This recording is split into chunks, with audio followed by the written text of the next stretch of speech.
जय जगन्नाथ। 1 एप्रिल ओडिशा दिवस ठारू 14 एप्रिल ओडिया नववर्ष पर्यंत यही 14 दिन आमे ओडिया पक्ष भावे पालन करुछु।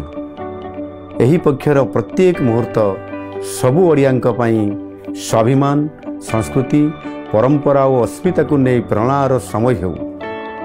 ओडिया पर्व हेउ आम भाषा, साहित्य, खाद्य, पोशाक, नृत्य, संगीत और संस्कृतिर उत्सव।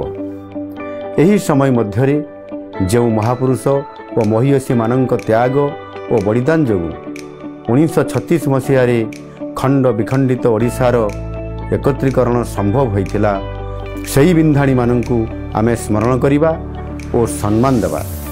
ओडिया नववर्ष एवं महाविश्व संक्रांति हेउ ओडिया भाषा, साहित्य और संस्कृतिर नुआ उद्यम, नुआ संकल्प और विकसित ओडिशार नुआ अवसर।